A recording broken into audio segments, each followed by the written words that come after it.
The way I tutor is I ask the student to bring the problems to the session, and we'll try to solve them. Hopefully we'll have you solve them. Sounds good. Okay, so hit me with a problem. Alright, so one of them is, this is one like I kind of have a little bit more difficulty with, which is like, okay, so cosine squared y minus sine squared y equals 1 minus 2 sine squared y. What was after the 2 sine? 2 sine squared y. Okay. First of all, do you know your double angle identities? I'm not sure what you mean by that. Well, if I said, what's the sine of 2 theta equal to? Turns out that that's 2 sine theta cosine theta. Yeah, I have these, like the Pythagorean identities. Well, in this particular case, it's the double angle identities. I assume you've had those. Is that true? Yeah, like I know that secant, I know that secant squared of theta equals, like, is tan squared. Hold on one second. Let me just close my window here so I'm not broadcasting to the whole neighborhood. Tell me what cosine of 2 theta is. Say it again, sorry. What is that? Cosine of 2 theta.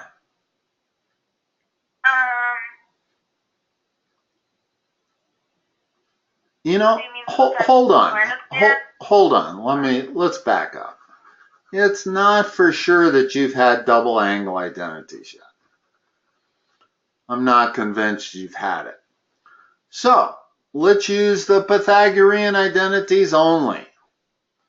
What is cosine squared of y equal to? Sine squared of y? This is actually an easier way to solve it. In other words, what do we know? We know sine squared plus cosine squared equals what? Okay. So what's cosine squared equal to? Sine squared. I don't, like, what do you... Do the algebra. You have to do the algebra. Is it sine squared minus 1? No, do the algebra properly. In other words, you got to move the sine to the other side. So cosine squared ends up being 1 minus sine squared. Oh, yeah, I remember now. Okay. Okay. So that's what I'm going to substitute right there. And now we have another minus sine squared. Well, what's that? What's the left side equal to? You said I can't... Wait, can you say that again? Sorry. Sure. The left side now becomes 1 minus sine squared of y, that's cosine squared of y, minus another sine squared of y, which is that term right there. And now simplify that. What do you get? Remove the parentheses. You're breaking up. I couldn't hear the end of what you said. Okay. Are you by chance on Sprint? Ah, you do have Sprint. Okay. Can you hear me okay now? Yeah. Okay. I'll just keep it up to my ear. Do you see the left side of that identity? I've got 1 minus sine squared of y in parentheses minus sine squared of y. Simplify that. Remove the parentheses. What do you end up with?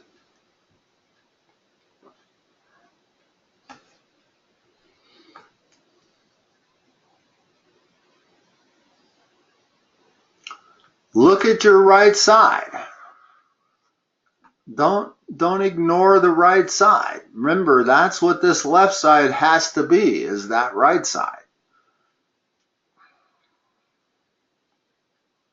So what's the left side? 1 minus sine squared of y minus another sine squared of y.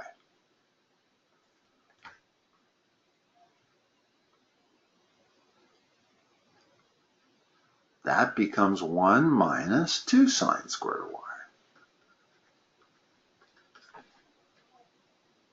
And that's what we're trying to prove. In other words, the whole goal of this game, and that's all it is a game, is to turn the left side so that it matches the right side. Once you do that, you've accomplished the goal.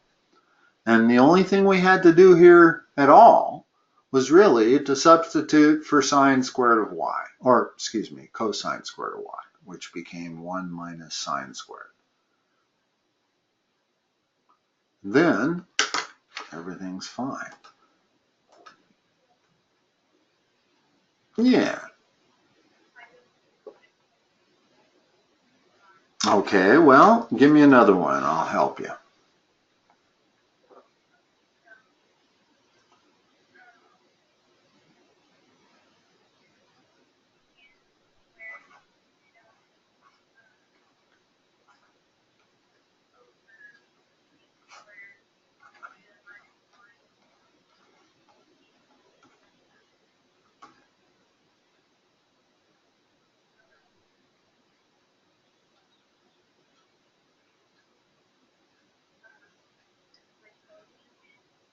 Okay, don't give me a think, because if you give me the wrong thing, we could spend a half an hour on this problem.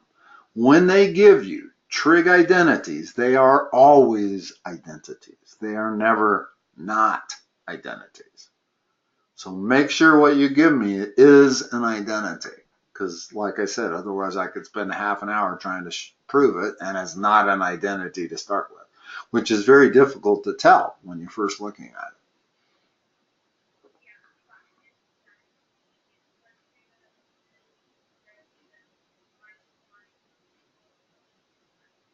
Okay. Now, usually what they tell you is if you don't know how to do a problem, convert everything to sines and cosines and proceed from there. But sometimes there's an easier way to go, especially if you're looking at a bunch of stuff that's squared. Tell me the two Pythagorean identities that involve what you're looking at. In other words, what's the Pythagorean identity that involves secant squared?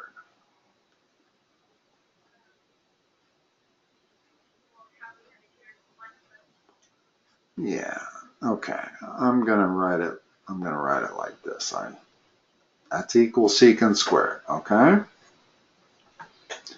Now, so what's secant squared minus 1 equal to?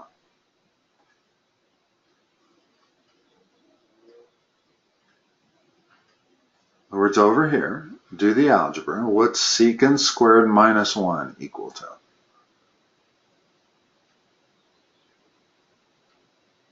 Okay, so that's what goes in the bottom. In other words, when you say you don't know where to start, well, almost always you want to start on the left side. And what you want to do is reduce stuff. I've got a denominator that has two terms, secant squared minus 1. If I can change that to one term, that's usually the direction you want to go. Okay? Sure.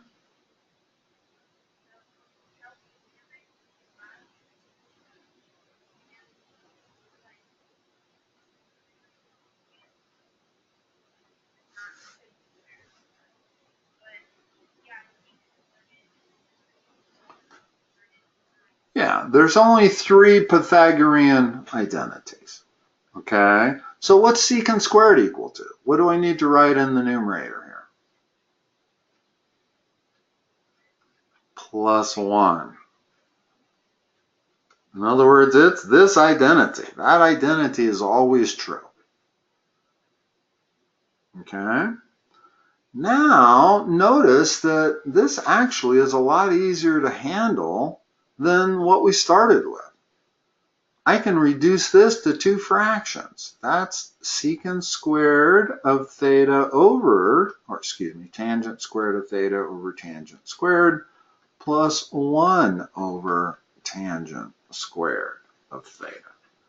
That's what the left side now becomes, and that is 1. So it's 1 plus 1 over tangent squared of theta.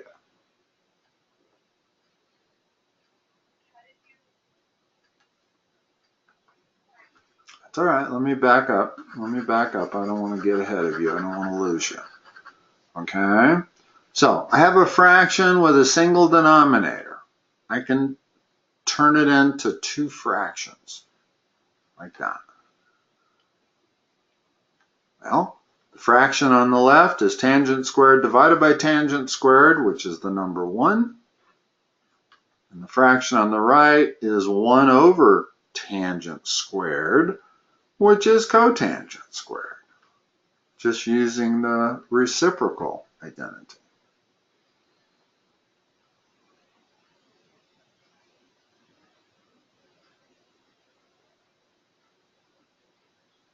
In other words, everything in the middle of my screen that's circled becomes 1 plus cotangent squared of theta. Okay, let me do it again. I'm glad you stopped me because some students don't, and I don't know where I lost them, so I'm glad you. Okay, so here's what we got. Tangent squared plus 1 all over tangent squared, like that, okay? That becomes tangent squared. You have to know your algebra really good here.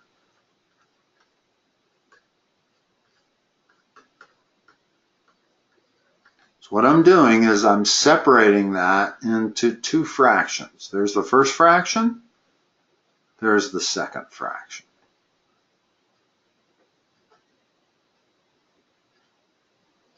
You with me? Well, it doesn't matter. This is the quickest way to do this problem. Okay? Now, if I take what I've got, tangent squared over tangent squared is 1, and 1 over tangent squared is cotangent squared. So I'm going to erase this and make it 1 plus cotangent squared of theta. That's what my left side turns into. Now tell me what the third Pythagorean identity is.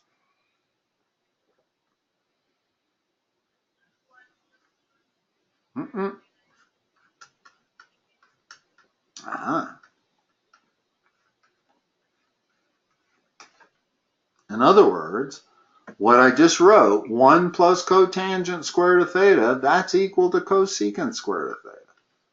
And that's what I'm trying to prove. It's always the last step, is to draw the arrow from the bottom left to the upper right. In other words, what you've proved is what you started with is equal to cosecant squared of theta. And at nowhere in this process did we use sines and cosines. This is a problem that required only two things: that you know your two unusual Pythagorean identities. In other words, there's only 3 Pythagorean identities. And most people remember the sine squared plus cosine squared equals 1. But these last two are just as important. And when you run into a verifying problem that only has secants, tangents, cosecants in it, look, especially if they're all squared, then think of your Pythagorean identities. It's almost always correct to use your Pythagorean identities when you're looking at a bunch of stuff squared.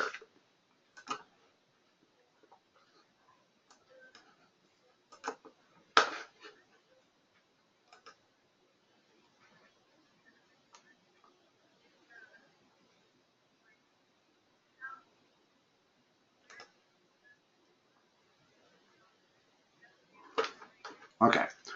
The whole purpose of this exercise that your school is doing, giving you these trig identities to verify, is so that you will memorize your 11 trig identities. Okay? Let's go through them. Okay? The whole trick is to memorize them. That's the only secret to doing verifying, is knowing your trig identities. You got to know these three. You got to know these three.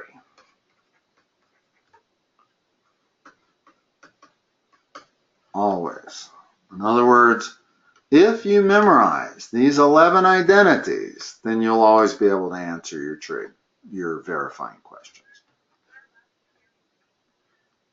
Okay? Okay, so what's tangent equal to? Quotient. These are the reciprocal identities. These are what I call the quotient identities. Tangent is sine over cosine. Cotangent is cosine over sine. And then you have three, I need to erase this just because I ran out of room, but then you have three Pythagorean identities. So there's a total of 11. Okay, the three Pythagoreans are these.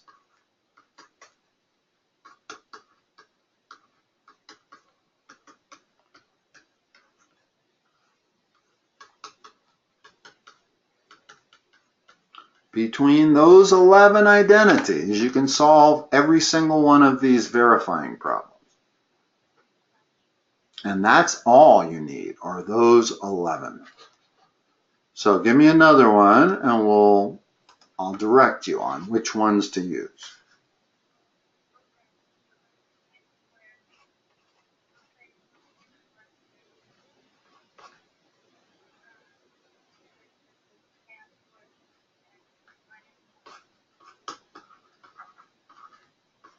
Like that.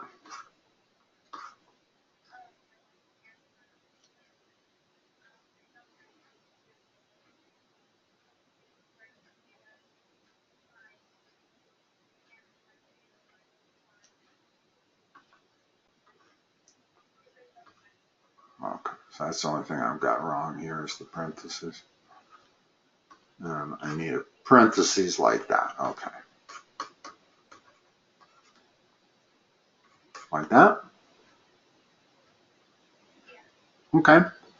So, in this case, it's going to be really easy if we just convert everything to sines and cosines. There's probably another way to do it, but don't need to. Let's convert everything to sines and cosines. What's cosecant squared?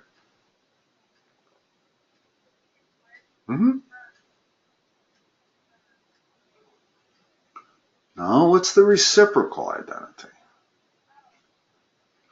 In other words, if you're going to convert everything to sines and cosines, which I've decided to do here just because I can't see a simpler way to do it. Okay, 1 over sine squared. Now convert tangent using the quotient identity to sines and cosines.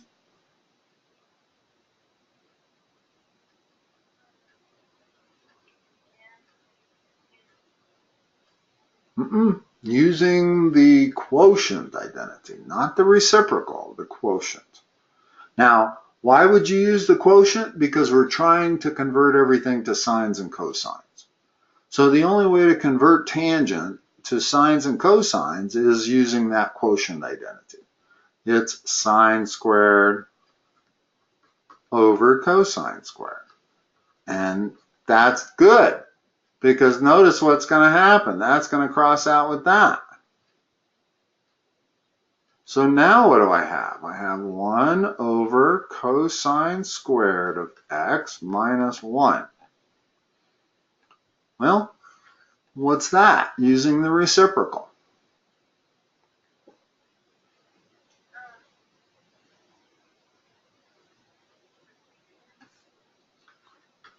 Now, using your Pythagorean identity, what is that? Yes, using your Pythagorean identity, the one that has everything squared. So I draw my line like that.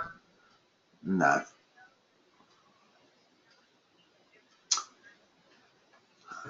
When they kind of have a general rule for these, and that is that if you can't figure out how to do it, change everything to sines and cosines, and that will lead you the way. That's not always the most efficient way to do it, but it almost always will get you to the answer.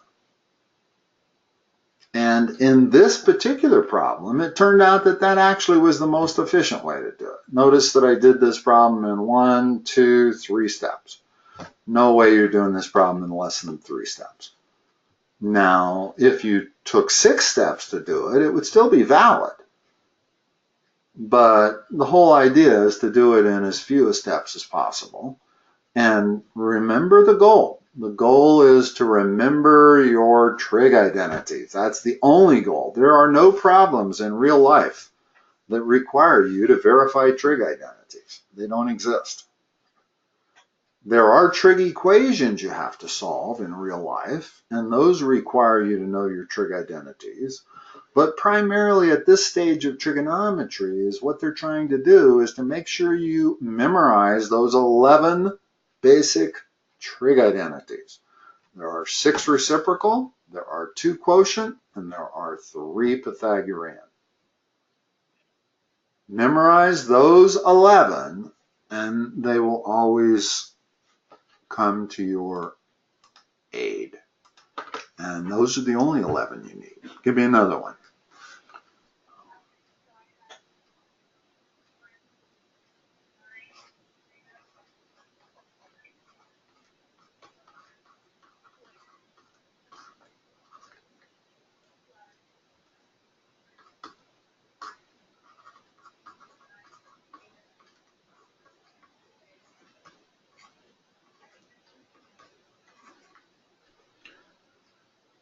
Okay.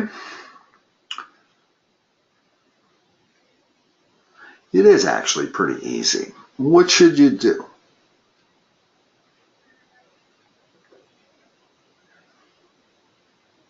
Square everything. Just square everything. In other words, it wouldn't make sense to do anything else here. We wouldn't want to convert the sine to 1 over cosecant. I mean, everything is in terms of sine and cosine already. So all we have to do is simplify this. Well, simplify that. What's that equal to? Yeah. Sine x plus cosine x times sine x plus cosine x.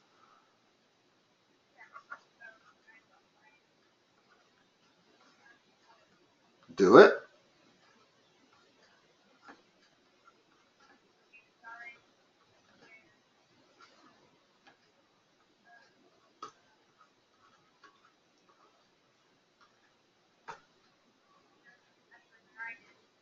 No, the first one's going to be plus. It's sine theta plus cosine theta on the left.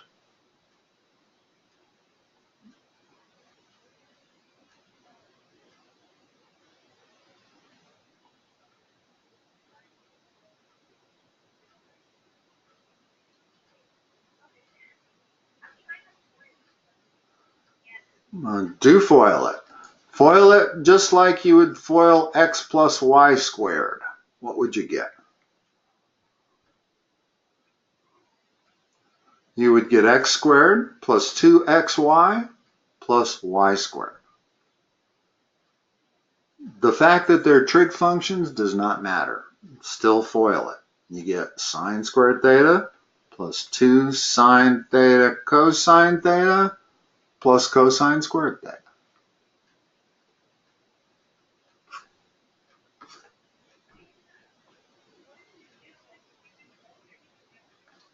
All right, let me do it one step at a time here. Hold on a second. No, I just did one of them. I did only one of them. Okay. In other words, here's what I'm doing.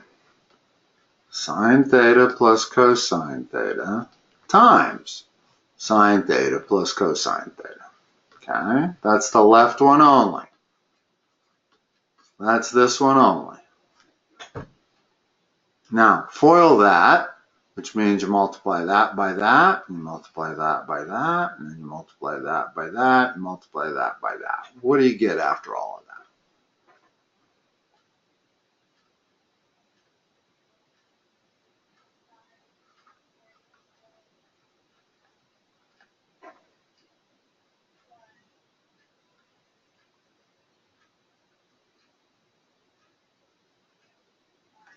FOIL. FOIL means first, outside, inside, and last. So you did the first. What's the outside?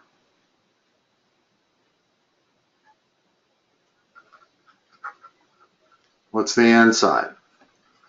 What's the inside?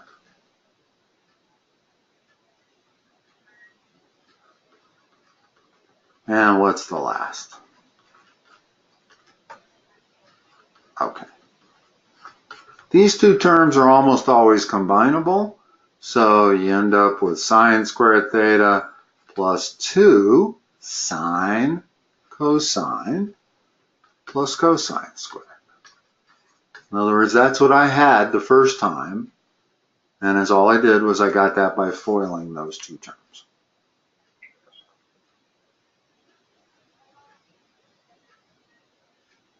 Yeah, they're just reversed. Sine times cosine is the same as cosine times sine. So I got two of those. So I got two sine cosines. Now, if you FOIL that, here's what you get. You get sine squared of theta minus 2 sine cosine theta plus cosine squared of theta. So now that's the entire left side of the equation. Okay? And notice that these two cross out, right? When I add them together. Okay, so what am I left with? A sine squared theta plus cosine squared theta, which is 1, and a sine squared theta plus cosine squared theta, which is another 1. That's equal to 2. That's what we're trying to prove, is that it's equal to 2.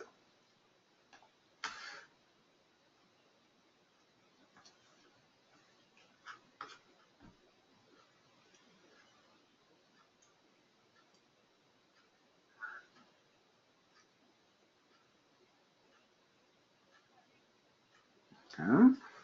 So,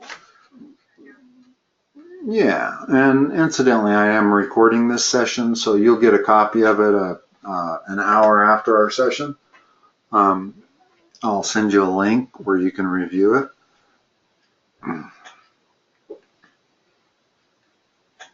Okay, but that's pretty much, if you start out looking at an equation that's got nothing but sines and cosines in it, then just simplify. That's all you have to do. And if you start out with an equation that has 3 sines and cosines in it and a tangent in it, then convert the tangent to sines and cosines and do the algebra. The secret to these things is being able to do the algebra. You got to have good skills in algebra, as you can just see. We had to square something, and then we had to square the conjugate of it. So the most demanding thing is not so much understanding your 11 trig identities, it's being able to do the algebra. What else you got?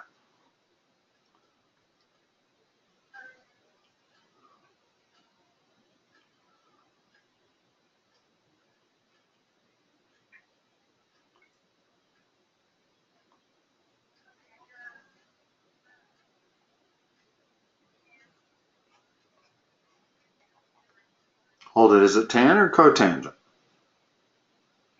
Okay.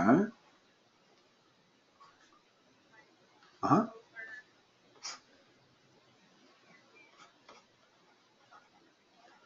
Okay.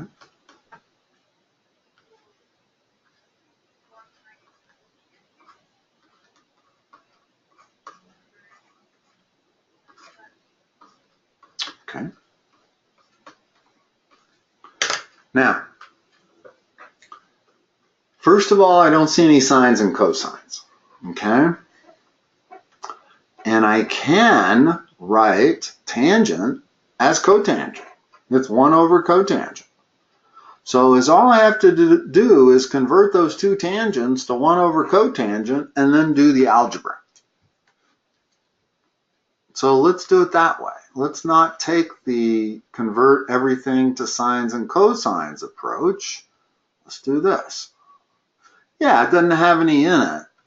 So, excuse me, I made a mistake here. Hold on a second.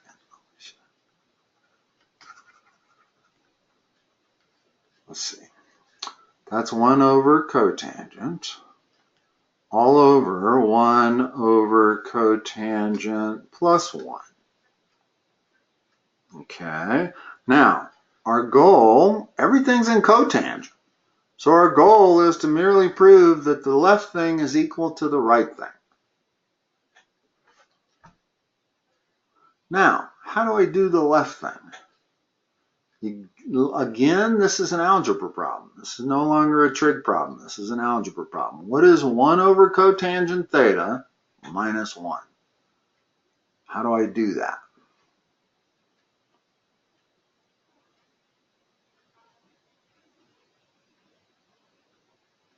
Got to find a least common denominator. What's the least common denominator?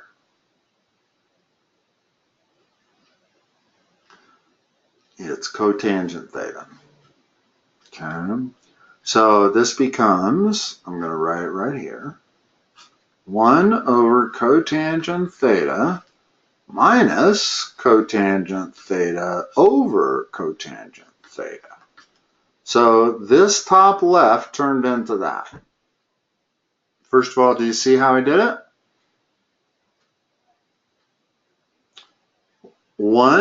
1 becomes cotangent over cotangent. Okay, now I have a least common denominator.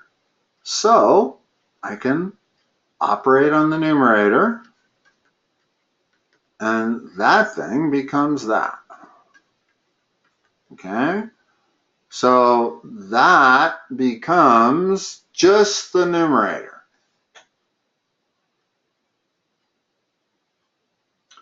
Now, the denominator, have a similar problem. I have to add 1 over cotangent to the number 1. Well, what that gives me is 1 plus cotangent theta over cotangent theta. So now the whole left side has turned into that. Well, notice what that is. My cotangent thetas cross out, and I get exactly that.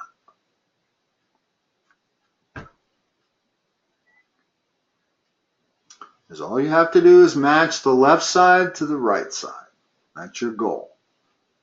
You don't have to do anything more. Once you make the left side read the same as the right side, you're done.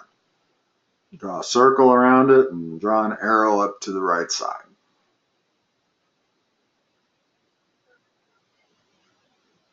Yeah, here's what I had, just to be a little clearer. I had 1 minus, I'm going to leave off the theta just because I'm just rewriting it 100 times. No need to do that. When you have this problem right there that I just wrote, how do you divide a fraction by a fraction?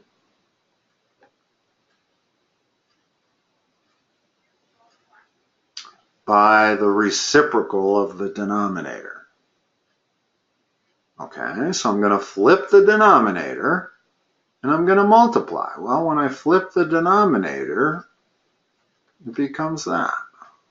Okay, and now cotangents cross out and I'm left with 1 minus cotangent all over 1 plus cotangent, which was what I was trying to prove all along. Okay, I can kind of see the problem. I think you know your trig identities, but you don't know your algebra. The algebra is the tricky part. It is. Well, it's problems like this. If I said to you, see, this is not a trig problem, that's an algebra problem. How would you do that? How would you add those two? Think add fractions. It doesn't matter if both of them are fractions or not. If one of them is a fraction, you have to use the method that you add fractions together. What's the common denominator here? Okay, so the left side is still that. What's 1 become if x becomes its denominator?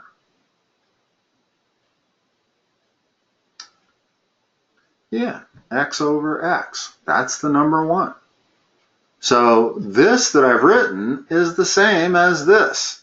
It's just now it has the same denominator, so I can just operate on the numerator, and there's my answer.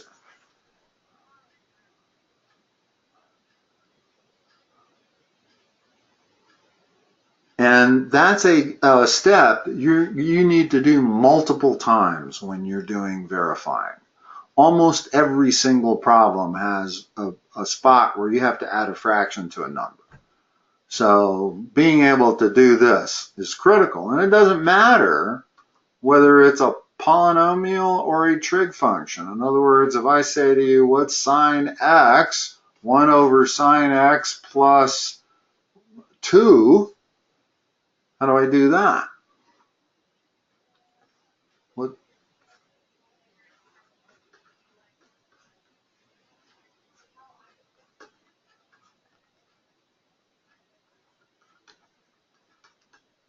But is sine of x over sine of x 2? Okay, so what do I have to do? I need a 2 right there. That's exactly right. In other words, the sine of x over sine of x cancels, and I end up with 2 sine of x in the numerator. So now, add those two together, what do you get?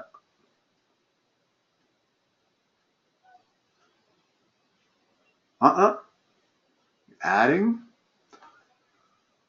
The numerator becomes this. The denominator is your common denominator. It's not sine squared. It's sine of x. Okay? So you got to be able to do this step. Otherwise, you got no chance on verifying problems. You got to be able to do this algebra. And then you have to know your 11 trig identities. And it sounds like you know your 11 trig identities. It sounds to me like the problem is more with the algebra.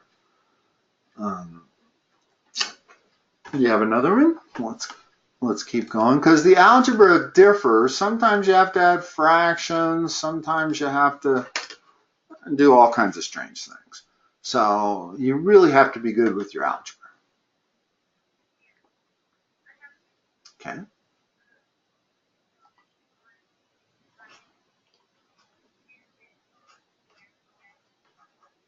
Now, before you go on, hold on, before you even take another step,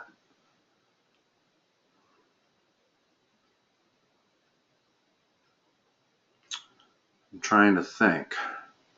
Okay, if I'm going to use the Pythagorean identity, which I suspect I might have to use, when you see a 1 and you see a tangent squared, well, you're going to be thinking this. There's my identity.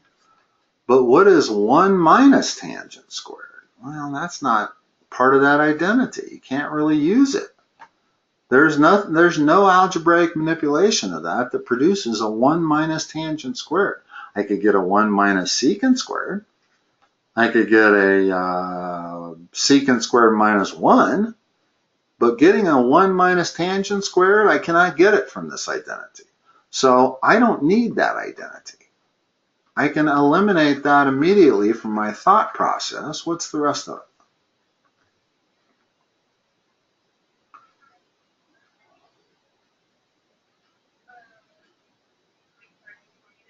Yeah, what's the rest of the problem? You just gave me the start of it. I interrupted you.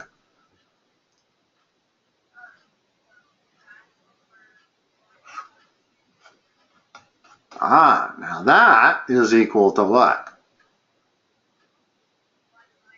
No, what's 1 plus tangent squared equal to? I can immediately take two terms and convert it to one term. Aha, let's do it. I know I'm going to have to do that. Okay, what's the rest of the thing?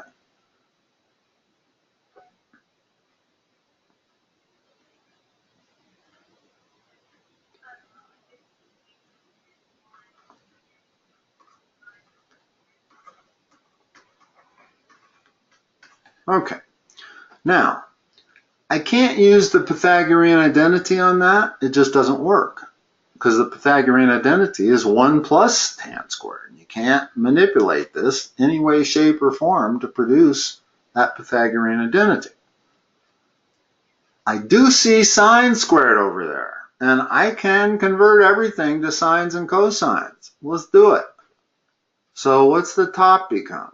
1 minus. What's tangent squared become when I decide that I'm going to convert it to sines and cosines?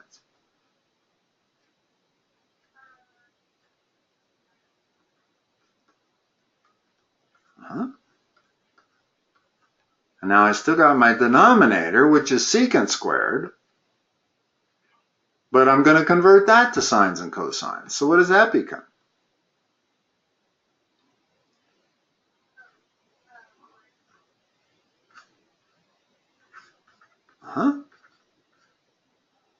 Now I left the x off here. I'll put it on everywhere. So the question is after I algebraically manipulate that, can I make it look like that? Well, I guarantee you I can.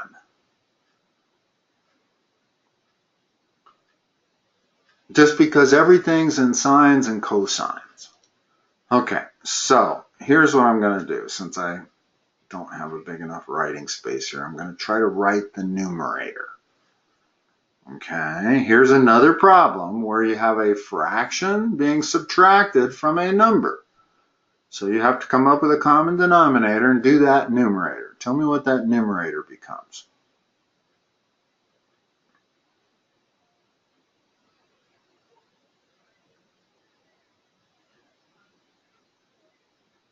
Hold on, let's deal with one thing at a time. Let's do the numerator. What is 1 minus sine squared over cosine? That's the algebra you have to be able to do. And that's your weak spot. So let's work on that. What's the common denominator going to be? Okay, cosine squared, right?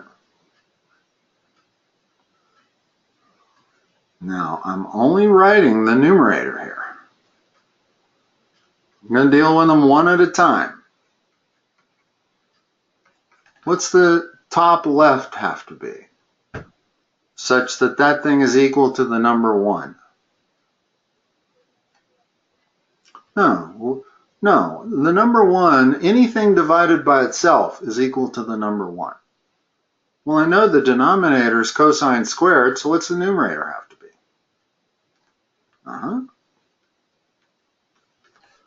So this whole thing right here became what I wrote. Okay? And I still have 1 over cosine squared in the bottom. Well, let me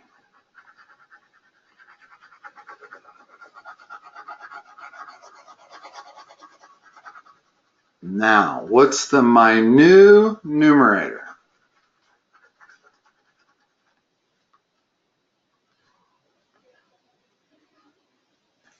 Don't cancel them out. You're subtracting two fractions with the same common denominator. What you do is you operate on the numerator. Okay. Now, how do I divide by a fraction? I multiply by what?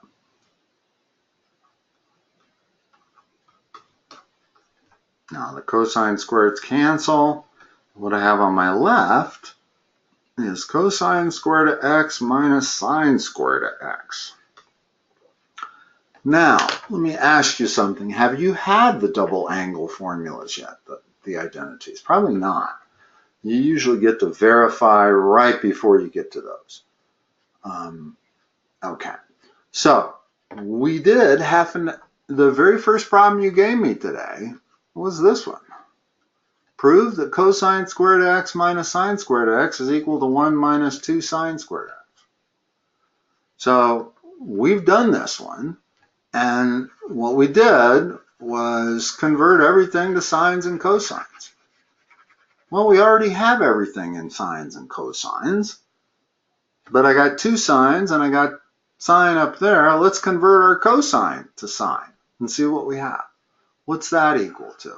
When I'm converting this to sine, what is cosine squared equal to? And this is going to be a Pythagorean identity. Which Pythagorean identity has cosine squared on it? Okay, so what's cosine squared equal to?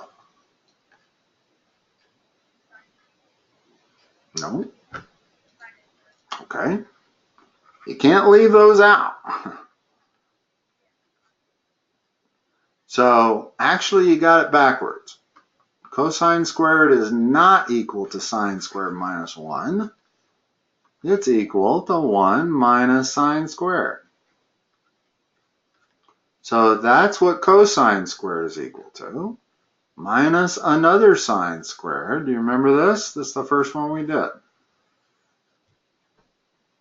What's all that equal to? What's 1 minus sine squared minus another sine squared?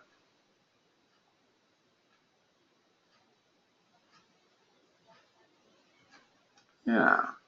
And it's not cheating if you look at the answer. I mean, you know that that's what you're trying to prove, right? So by all means, keep in mind what you're looking at over here. So when you're trying to solve this algebra problem, it's not so hard if you see what the answer has to be. Uh-huh.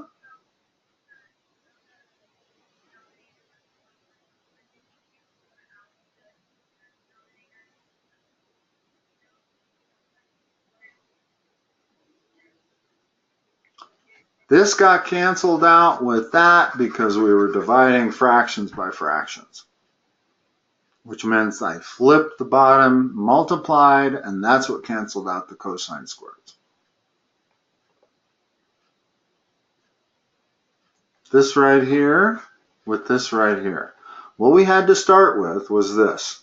Cosine squared of x minus sine squared of x divided, no, excuse me, that was my numerator. Okay? What my denominator was 1 over cosine squared of x. Most of these problems, you're going to have multiple fractions. By multiple fractions, I mean you have a fraction, and the numerator is a fraction, and the denominator is a fraction. You got to get really comfortable with learning how to deal with those. Okay? It is proper to do that as long as they're both denominators. If they're both numerators, you can't do that. You have to go back and rely on flipping the denominator and multiplying. But as long as the denominator of each is the same, then you can cancel those, and what you have left is cosine squared minus sine squared over 1. And that's what we're trying to prove is equal to 1 minus 2 sine squared. And it is, because the cosine squared equals 1 minus sine squared. So now I have that, and I have that. That becomes 1 minus 2 sine. Again, it's an algebra problem, is the difficulty.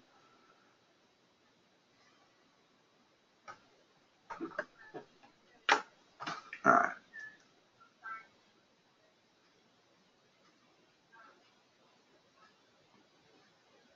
Correct. And then you have 1 minus sine squared minus another sine squared equals 1 minus 2 sine squared.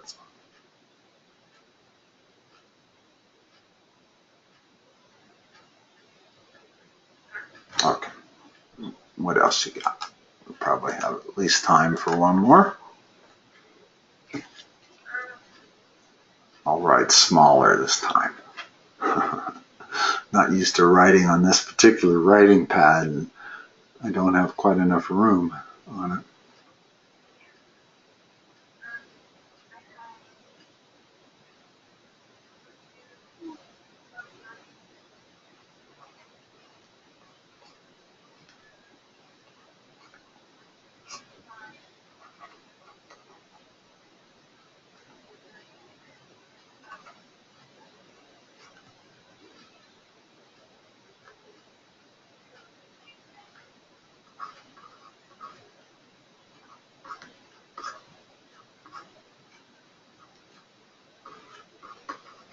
Like that.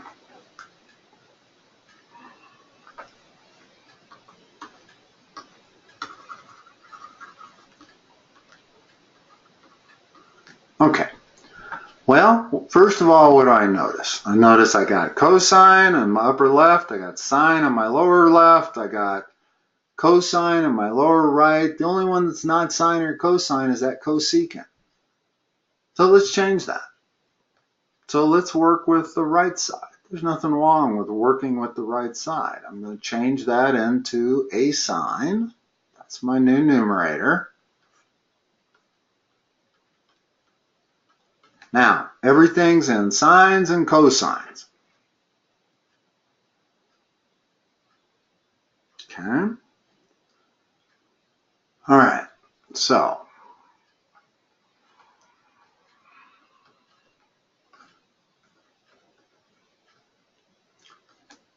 there is a type of trig verification where you want to multiply by the conjugate.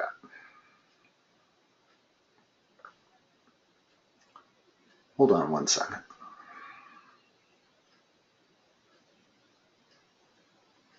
Still there, Alicia? Okay. When you see expressions like cosine of x plus 1 or cosine of x minus 1 or sine of x plus 1, sine of x minus 1, whenever you see something like that, almost always the thing you want to do is multiply top and bottom by the conjugate. What is the conjugate of cosine x plus 1?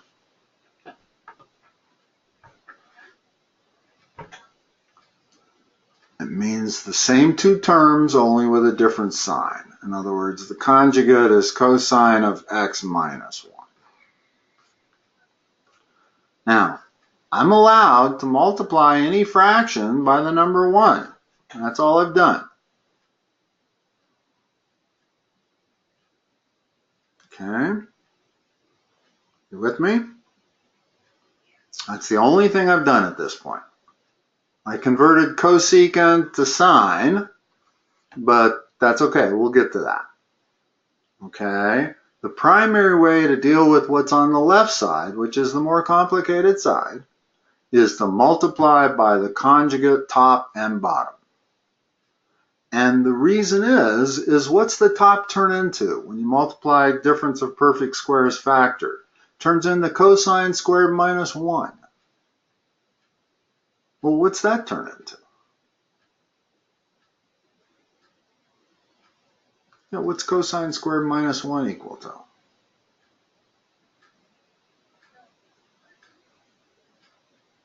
No, think your Pythagorean identities. Whenever you see something squared, immediately go to your Pythagorean identities list. No. You got to do the algebra. With sine squared plus cosine equals 1. So what is cosine squared minus 1 going to be equal to?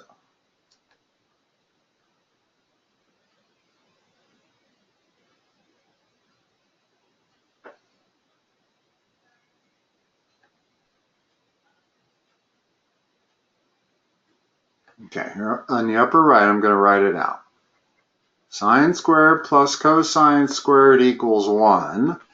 So turn that into something that says cosine squared minus 1.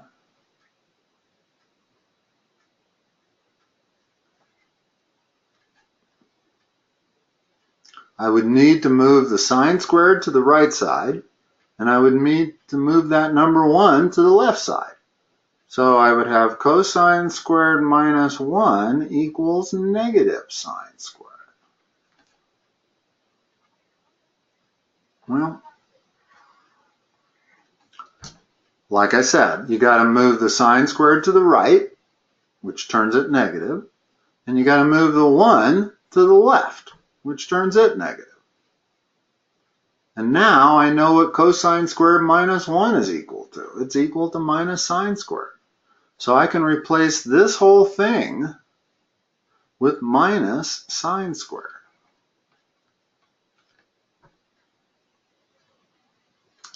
Now the secret is to not change the bottom, not to multiply that out. You don't want to multiply that out. It's in perfect format right now. Notice that I've got a sine squared in the numerator and I got a sine cubed in the denominator.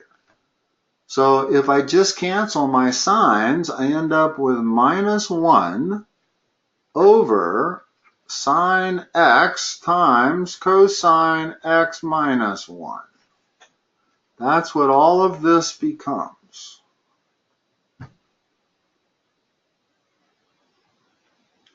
Well, do you see where sine squared over sine cubed equals sine in the bottom?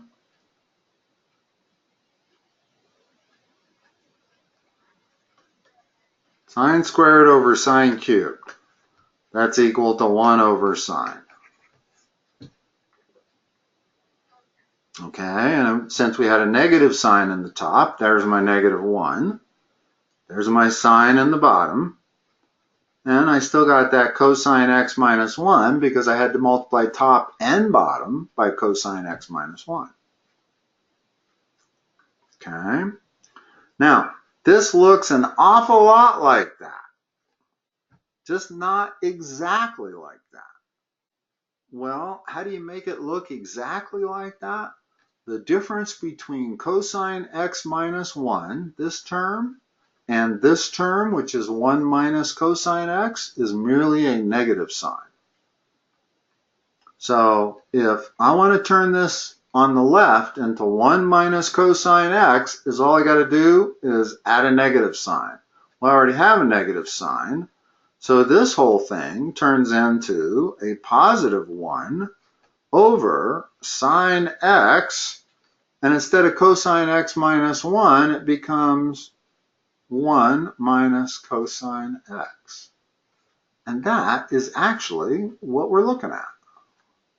1 over sine x all over 1 minus cosine x. That's what this is. Well, because the 1 over sine x, I can drop that sine x down to the denominator.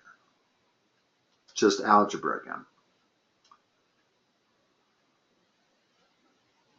In other words, if I told you that 1 over a all over b plus c, I can bring that a down to the denominator to make it 1 over a times b plus c. That's equal to that. And that's all we're doing here, only we're using trig functions instead of polynomials. But make no mistake about it. These trig functions are exactly the same kind of algebra as your polynomials. And you need to be able to do this algebra. That's the secret. It's not the trig that's hard, it's the algebra.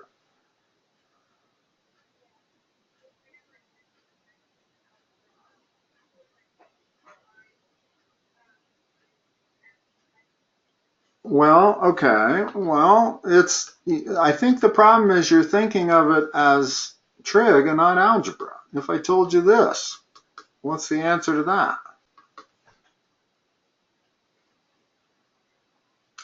Well, it's gonna be hard to do the trig if you don't know your algebra. It just is. In fact, it's impossible. So if you like, we can spend a session reviewing algebra, which probably would be more valuable to you than trig. But yeah, that's x to the minus 1, which is 1 over x. And if I had a minus sign there, it wouldn't matter. It'd be minus 1 over x. Well, that's no different than doing this. Sine squared over sine cubed. That's 1 over sine. So it seems to me like what may be going on with you is the trig functions are causing you to think about it and forget your knowledge of the algebra if you were dealing with just polynomials, x's and y's and things like that. So don't forget your algebra when you're doing this trig. Sine squared over sine cubed is 1 over sine. Sine squared over sine to the fourth is 1 over sine squared. It's the same exact rules that you use for algebra. Okay? All right. I'm sorry I've taken you over time-wise. Hopefully that will give you a little bit of a chance to see how I tutor. And obviously somebody knows how to go onto my website and make the appointment because either you did or your parents did earlier today. And so that's how it works. And I did record this, and I will send you a link as to this recording if you want to review it. Okay, you're welcome. Thank you very much. Hope to work with you later. All right.